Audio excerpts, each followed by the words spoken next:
Captain Zarthek clicked his mandibles in annoyance as he reviewed the personnel files on his datapad. The Galactic Council had assigned him a human to his elite strike team, and from what he could see, they had sent him a child. The photograph showed a small female with short brown hair and large eyes that made her look barely out of adolescence by any species standards. "This must be some kind of joke," he muttered, his four arms crossing in frustration. The Thrakari were known throughout the galaxy for their military prowess, standing nearly 8 feet tall with natural armor plating and razor-sharp claws. His team consisted of the finest warriors from 6 different species, each chosen for their combat expertise and proven track records. And now the Council wanted him to babysit a human youngster, Lieutenant Vexal.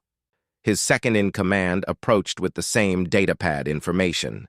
The reptilian saurian's scales shifted to a concerned blue-green pattern. "Sir, perhaps there was an administrative error. The human's age is listed as 26 standard years, but that seems impossible given her appearance." Zarthek snorted, a sound that made nearby crew members step back nervously. 26? She looks like she should be in some kind of educational facility, not on a military vessel. What's her combat experience? That's the strange part, Captain. Her file is heavily classified. All I can see is that she completed something called Project Sparrow and has an efficiency rating that, well, it can't be right. What's the rating? Vexal's scales rippled with uncertainty. 98.7% mission success rate over 47 operations. The captain's mandibles stopped clicking. In his 30 years of military service, he had never seen a rating that high. The best soldiers in the galaxy typically achieved 70 to 80% success rates. Anything above 90% was virtually unheard of. "There's definitely been a mistake," Zarthek concluded. "Run a background check. I want to know everything about this Project Sparrow before she arrives." 3 hours later, the transport shuttle docked with their vessel, the Starbreaker. Zarthek stood in the hangar bay with his full team, wanting to assess this supposed super soldier himself. The airlock hissed open, and several figures emerged. First came a tall male human in a standard uniform. Then a crystalline engineer whose body glowed with soft blue light. And finally, Zarthek blinked his compound eyes in disbelief. The small female from the photograph stepped off the shuttle, carrying a single duffel bag that seemed too large for her frame. She wore the same standard-issue uniform as everyone else, but on her tiny form, it looked like a child playing dress-up. She couldn't have been more than 5.5 feet tall, and her slight build made her appear even smaller next to the other species. The human male, who introduced himself as Commander Hayes, approached Zarthek with a formal salute. "Captain, I'm here to deliver Specialist Sarah Chen to your unit, as requested by the Council." Specialist Chen stepped forward and snapped to attention with military precision. When she spoke, her voice was clear and professional, but higher-pitched than Zarthek expected. "Sir, Specialist Chen reporting for duty. I'm ready to serve with your team in whatever capacity you see fit." Zarthek studied her carefully. Up close, she was even smaller than he had imagined. Her hands looked like they could barely grip a standard plasma rifle, and her neck seemed too delicate to support a proper combat helmet. Yet there was something in her posture and the direct way she met his gaze that suggested military training. "Specialist," he began carefully, "I'm going to be honest with you.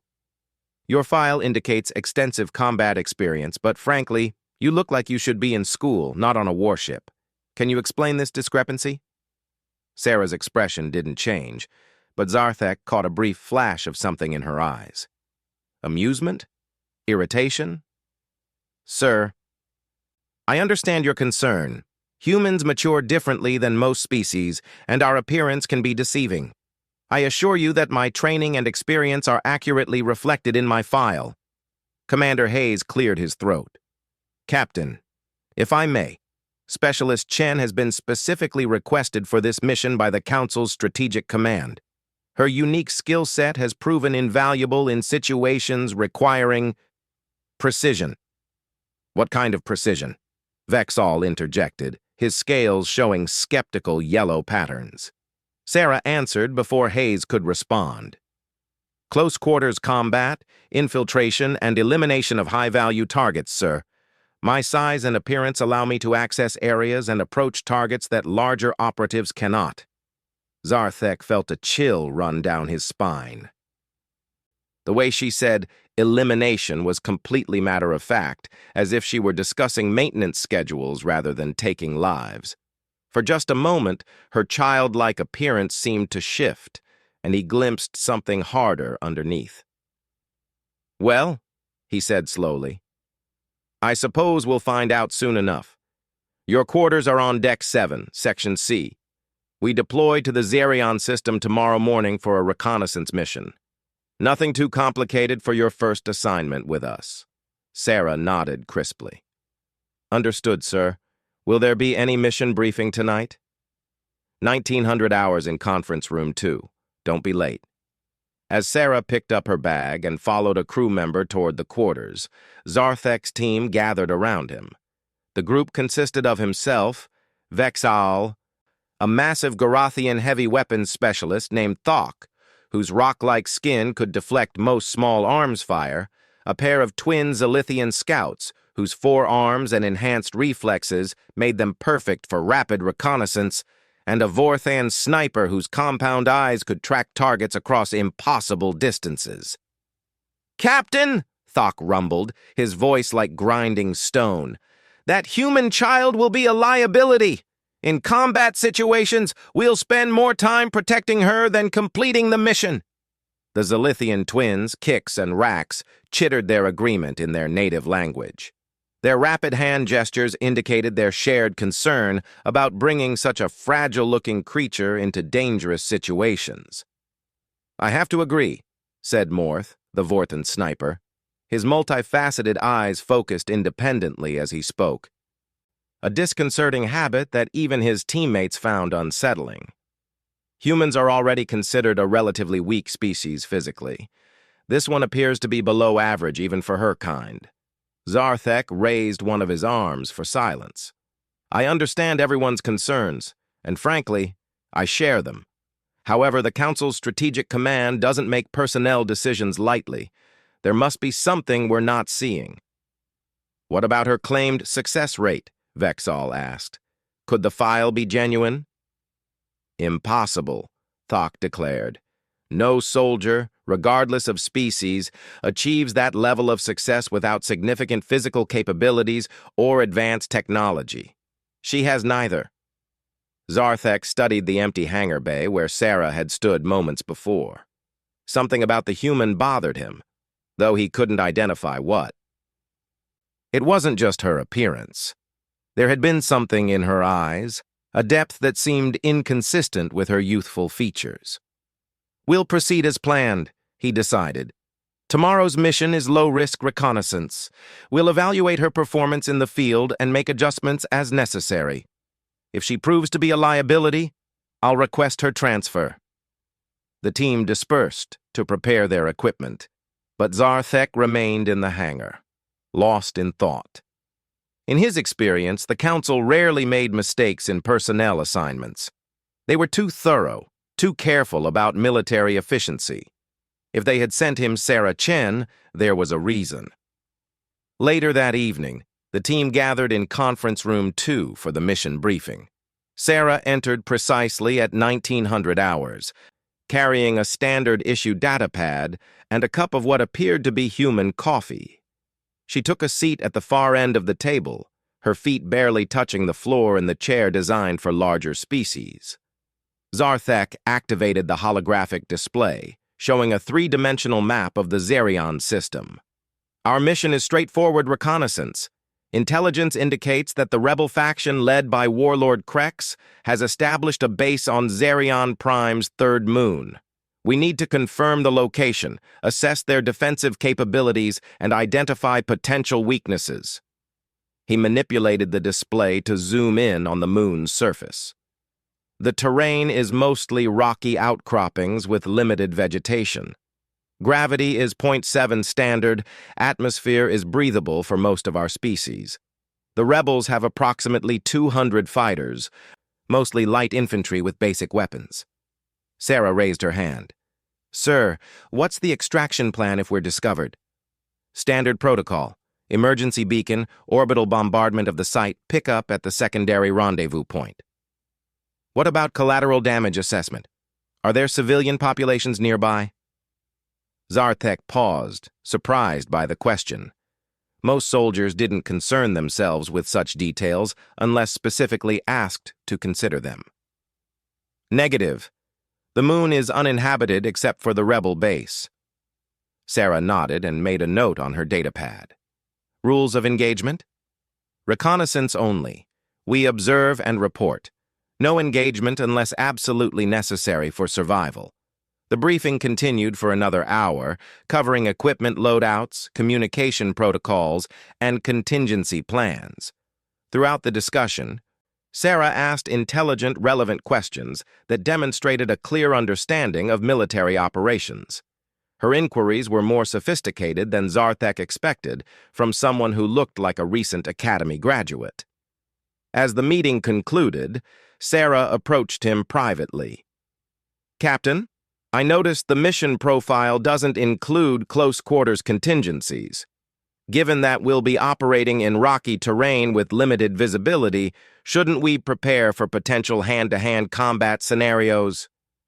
Zarthek studied her seriously. Specialist, with respect, close-quarters combat requires significant physical strength and training. If we encounter enemy forces at close range, your role should be to maintain distance and provide support. Sarah's expression remained neutral, but again, he caught that brief flash in her eyes. Understood. Sir, I just wanted to ensure all possibilities were covered. That night, as Zarthek reviewed the mission parameters one final time, he couldn't shake the feeling that he was missing something important about his newest team member. The questions she asked, the way she carried herself, even the specific details she focused on during the briefing, none of it matched his expectations for someone as young and inexperienced as she appeared. He pulled up her file again, studying the limited information available. Project Sparrow was still classified beyond his clearance level, which was unusual for a unit commander. Most special training programs were at least partially documented in personnel files. The fact that hers was completely redacted suggested something far more significant than standard military education. As he prepared for sleep, Zarthek made a mental note to watch Sarah Chen very carefully during tomorrow's mission. Something told him that the small human was going to surprise them all, though whether that surprise would be positive or negative remained to be seen. The reconnaissance mission began at dawn, ship time. Sarah Chen stood in the equipment bay, struggling with a standard-issue combat harness that had clearly been designed for larger species. The straps hung loose around her small frame, and the attached gear pouches nearly reached her knees. She worked quietly to adjust the fittings while the rest of the team prepared their equipment with practiced efficiency. Thok, the massive Garathian, watched her efforts with obvious skepticism. His rock-like fingers moved over his heavy plasma cannon with the familiarity of decades of combat experience. "Human," he rumbled. "Perhaps you should carry lighter equipment. That harness weighs almost as much as you do." Sarah looked up from her adjustments, her expression patient. "Thank you for the concern, Thok, but I can manage. The equipment distribution is actually more balanced than it appears." She demonstrated by moving through a series of quick movements, dropping to one knee, rolling to the side, and springing back to her feet. The oversized harness moved with her smoothly, the gear secured and silent. The team exchanged glances. Her movements had been faster and more fluid than expected. Vexal approached with a modified rifle. "Specialist Chen, this is a compact plasma rifle adjusted for human proportions. The standard weapons would be unwieldy for someone of your size." Sarah accepted the weapon, checking its weight and balance with professional competence. This will work well for mid-range engagements. What about sidearms? Standard issue plasma pistol, Zarthek replied, attaching the weapon to her harness. Though I hope we won't need any weapons today. The team boarded their stealth shuttle and departed for Zarian Prime's third moon. During the 4-hour journey, Sarah spent her time studying the terrain maps and tactical overlays, occasionally asking questions about local wildlife and geological features that might affect their movement. Her attention to detail impressed even Morth, the methodical Vorthan sniper. "She's thorough," Morth admitted quietly to the captain. "More prepared than most soldiers, twice her experience level." Zarthek nodded, though he remained concerned. Preparation was valuable, but it couldn't compensate for physical limitations in actual combat situations. The shuttle landed in a concealed valley, approximately 12 kilometers from the suspected rebel base. The team disembarked onto the rocky surface, their boots crunching on the crystalline gravel that covered much of the moon's terrain. Sarah immediately began scanning the horizon with her compact binoculars, her movements quick and economical. "Formation Bravo!" Zarthek commanded. "Kix and Rax take point, Morth provides overwatch, Thok and Vexal center guard, Sarah maintains rear security, we move silent and fast." The team began their approach across the barren landscape. The twin Zilithians moved ahead with their characteristic four-armed grace, their enhanced reflexes allowing them to navigate the treacherous rocky outcroppings at surprising speed. Behind them, the main group maintained steady progress, with Sarah bringing up the rear. Initially, Zarthek found himself constantly checking on the human, expecting her to fall behind or struggle with the difficult terrain. Instead, he discovered that Sarah moved through the rocks with an almost supernatural quiet. While the rest of the team, despite their training, occasionally dislodged small stones or scraped against surfaces, she seemed to flow over the landscape without disturbing anything. After 2 hours of movement, Rax signaled a halt from the advanced position. Through their comm system, his rapid clicks translated to, "Target acquired. Base confirmed. Heavy fortifications." The team converged on a ridge overlooking the rebel stronghold. Below them, carved into a natural canyon, lay a significant military installation. Prefabricated buildings formed a defensive perimeter around what appeared to be a command center, with guard towers positioned at strategic intervals. Armed figures moved between the structures in organized patrols. Zarthek activated his tactical recorder and began documenting the defensive positions. "Count approximately 150 visible personnel, 24 defensive emplacements, multiple entry points, but all heavily guarded." Morth extended his sniper scope, his compound eyes focusing on different sections simultaneously. "Energy shields around the central buildings. Military-grade equipment, not civilian gear. These rebels have serious backing." Thok grunted his agreement while scanning for heavy weapons positions. "Anti-aircraft installations on the north and south approaches. Orbital bombardment would be ineffective without ground-based target designation." Sarah had remained silent during the initial assessment, but now she moved to a different vantage point.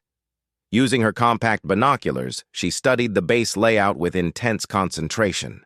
After several minutes, she approached Zarthek. "Captain, I need to get closer for accurate personnel assessment," she said quietly. Zarthek's mandibles clicked in disbelief. "Absolutely not. We're here for observation only. Moving closer increases our risk of detection exponentially." "Sir, from this distance, we can't determine command structure or identify key targets. If the Council needs actionable intelligence, we need more detailed information. The mission parameters are clear, Specialist. We observe and report." Sarah nodded respectfully, but Zarthek noticed she continued studying the base layout. Something in her expression suggested she was analyzing more than just defensive positions. She appeared to be calculating angles, distances, and timing patterns that went well beyond reconnaissance requirements. As the hours passed, the team rotated observation duties while maintaining their concealed position. During Sarah's watch, she made detailed notes about patrol rotations, guard changes, and supply movements. Her attention to these operational details was remarkably sophisticated for someone supposedly inexperienced in field operations. Late in the afternoon, their mission took an unexpected turn. Kix, monitoring communications frequencies, detected an incoming transmission to the rebel base.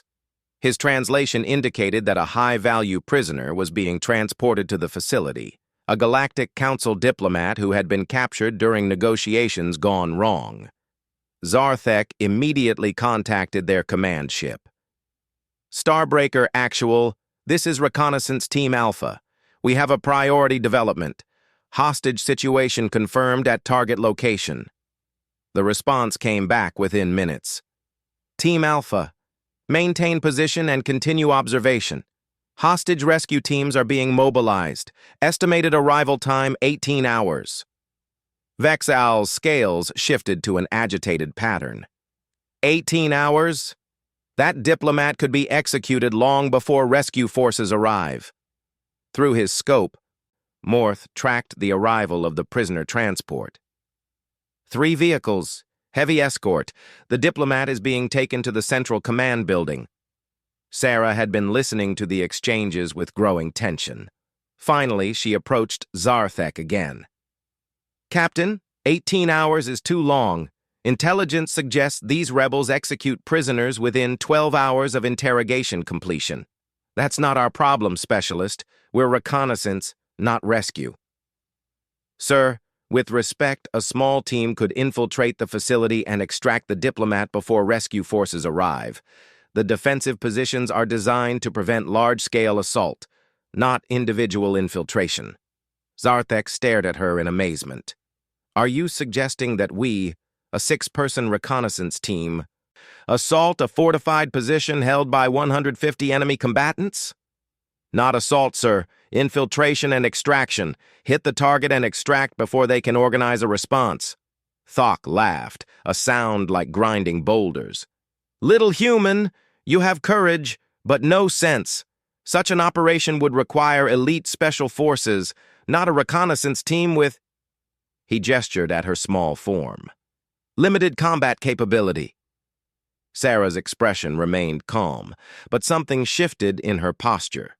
The change was subtle but noticeable, a slight straightening of her spine, a different set to her shoulders.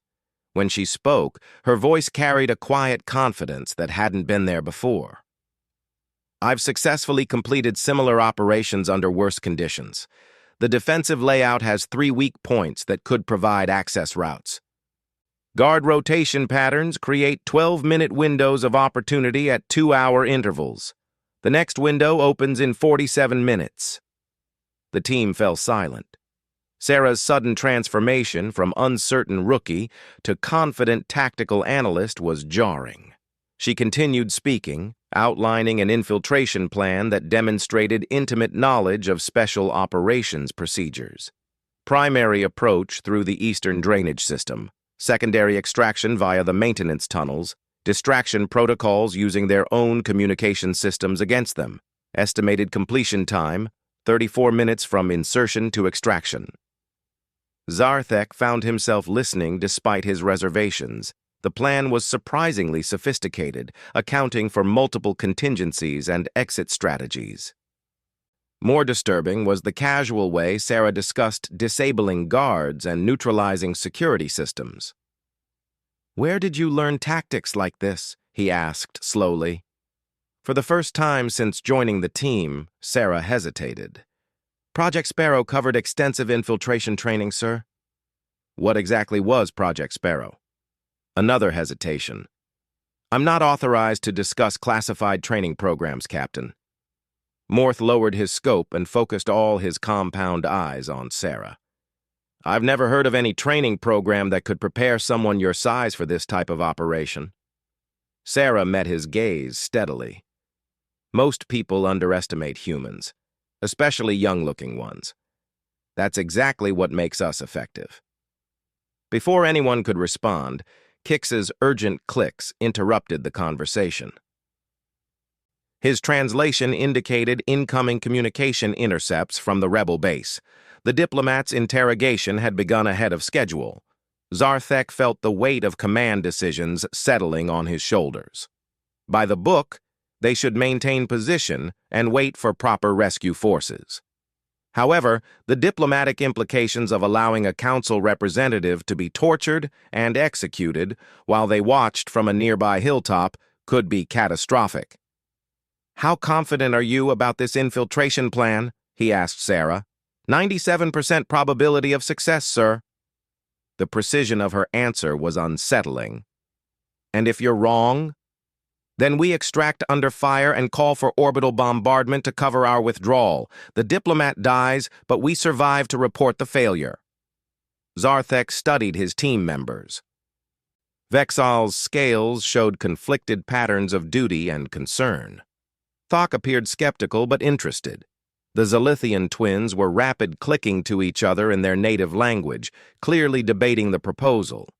Morth remained focused on Sarah with disturbing intensity. "I need to contact command," Zarthek decided. Sarah shook her head. "Sir, by the time you get authorization, the window will have passed. The next opportunity won't occur for 6 hours, well past the diplomat's projected execution time. You're asking me to authorize an unauthorized rescue operation based on the tactical assessment of a soldier who looks like she just graduated from basic training." "Yes, sir. That's exactly what I'm asking." The simple honesty of her response was somehow more compelling than elaborate arguments might have been. Zarthek realized that despite his reservations about Sarah's appearance and experience, she had demonstrated competence beyond her apparent years. As he weighed the decision, Sarah began checking her equipment with the methodical precision of a veteran operative. Her movements suggested muscle memory developed over countless operations, not recent training exercises. 39 minutes until the next window," she reported quietly. Zarthek looked at his team, then at the rebel base below, then back at the small human who was proposing one of the most audacious rescue operations he had ever heard. The clock was ticking, and somehow he found himself believing that Sarah Chen might actually be able to pull it off.